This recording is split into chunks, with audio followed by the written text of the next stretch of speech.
and welcome to Her Story from Your Story, where we profile and speak to extraordinary women from all domains. Glad to have you with us today. Thank you. Let's introduce Valli Arunachalam and the story of a woman struggling for her rights. So, despite representing a significant shareholding in the Murugappa group, after her father's death, Valli has not been given a fair value of her shareholding nor a board seat to represent her family in the group.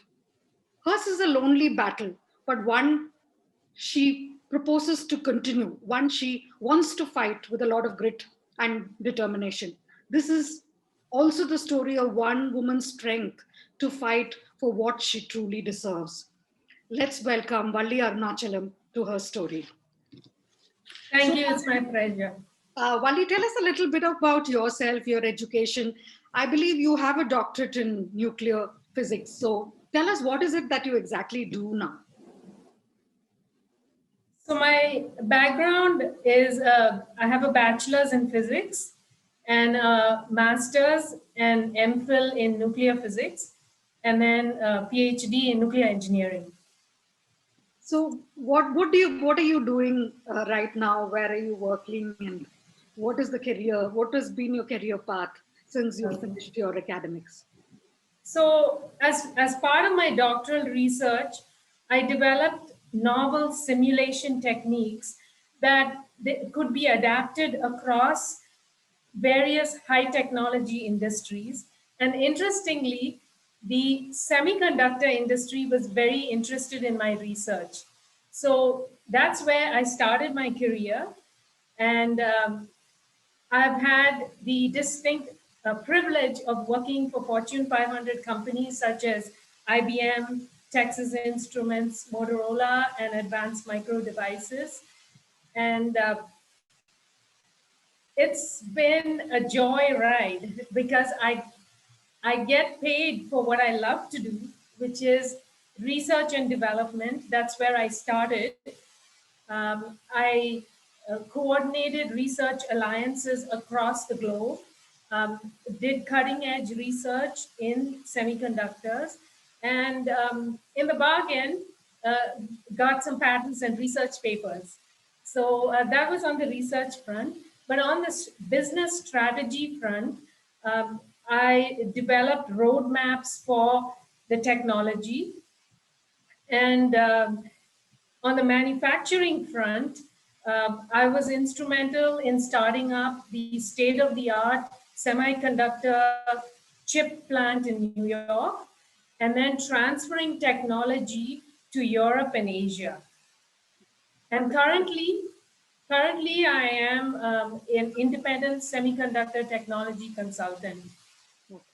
And you're based in India or in the US? I'm based in the US. You're based in the US. Okay. So tell us a little bit about your upbringing, Valli. This whole patriarchal mindset, did it come to the fore only when you wanted to, have a seat on the board of the Murugappa group? So let me tell you a little bit about my upbringing. Okay. There, and then I'll transition to the family and the board seat. Is that okay? That's fine. So my upbringing, the cornerstones of it were the so-called 3 E's: ethics, education, and excellence. Okay. So my father, he was a civil engineer, and he strongly believed that the foundation should be based on solid tenets such as these. And my parents, through their own example, showed us that the most important of the E was ethics. They instilled in us a deep sense of what was right and that it was important to fight for what is right. And right now, my battle is focused on my values, my beliefs that were instilled as I was growing up.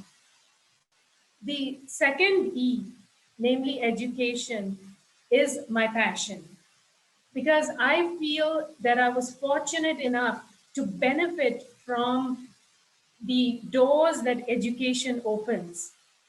It's not just the degrees, okay? What education does is it gives you life skills. It exposes you to so much that the world has to offer. It broadens your mind. And I want to give back to society what I was fortunate to receive. So, as part of my father's charitable trust, we have been focusing on female children education because that is the key to women empowerment. And the third E is the excellence. And that is something that keeps me grounded and focused to continuously improve in everything that I do. So that's a little bit about my upbringing. And I'm very grateful to my parents for a solid upbringing with values. And then moving on to the family, the family is, as you mentioned, they practice the age-old tradition of patriarchy, wherein the pathway for inheritance is from fathers to sons. And in the Murugappa family, every family branch has at least one son, with the exception of two family branches. One of the family branches chose to adopt a son to pass on the inheritance.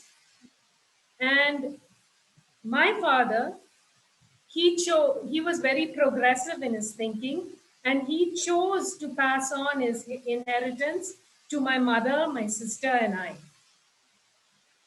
And after his passing, in accordance with his wishes, we asked for a fair exit from the business. But for 3 years, the family continued to kick the can down the road, to lure us into thinking that they were going to settle, only to backtrack. And we were consistent in our efforts to bring about an amicable solution. In fact, we suggested many ways in which an amicable solution could be arrived at. But unfortunately, the family rejected them all. Then I asked for a board seat, for representation on the board, to because we had a significant um, role in, we hold significant shareholding in the business. So we asked for board representation, and again, the family kicked the can down the road. And they gave many excuses, but finally they said, okay, apply for the position at the next AGM, which was 9 months away. And I did. I thought that with my comparable educational qualifications, if not more qualifications, both educationally and professionally, that the family would be fair and would give me board representation. But shockingly, they unanimously rejected my application. That's terrible. Your father's progressive mindset did not percolate down to the other members of the family. You feel sad about it. Yes, I feel sad about it, but at the same time, I am an action woman. I It's not enough to just feel sad about it. It's important to have the guts to step up and to fight for women's rights. I'm not doing this just for my mother, my sister, and I. This is bigger than us. I'm fighting this fight for all Indian women. And it is my sincere hope that many Indian women will perhaps be inspired, perhaps gather the courage to fight for their right. Because in order to bring about meaningful change, we have to have a collective effort. Yes. So you also, Valli, come from a state, which has seen many women leaders, including a woman chief minister at the helm, right? So why has it been so difficult, and have you found support from other women leaders in your fight? So yeah, you're right. In Tamil Nadu, from politics to family business, there have been women who have blazed the trail. The Reddy sisters of the Apollo Group, they are testament to the strength and courage of women, and especially under in a crisis moment such as what we are going through right now with the COVID second wave. So, and in my own extended family, for 120 years, daughters have been shut out of the family business. It's a sons only club. And in this day and age, there's no place for such clubs. So there are no progressive men as well in the family? I think actions speak louder than words. Don't you think? Yes, absolutely. So I if there were, it should be evident through actions. Yes, absolutely, absolutely. So, how long do you propose to take this fight forward, Valdi? And it's a tough, lonely Yeah. fight, right, for you, for your mother, and for your sister. So, how long do you propose to take this forward? And do you think, there is an end in sight, a favorable end in sight? So I will fight with every ounce of energy because nothing ever good comes easy, except of course maybe if you win the lottery. but but I mean this seriously, this this is a fight for justice for all Indian women, and I will give it all I have. I'm 100% committed. I'm passionate about it, and this battle will continue, and it will have my entire commitment. Wonderful. Like we talked about before, it's 2021, and still there are very few women in leadership or board positions in India. Why do you think it is so? What are the reasons why, women are not appointed to board positions? Not many women are appointed to board positions in India. Yeah. So I think there are so many reasons for that, but let me just touch on a few points. I think that it's the status quo, right? It's deeply ingrained mindsets, almost patriarchal mindsets.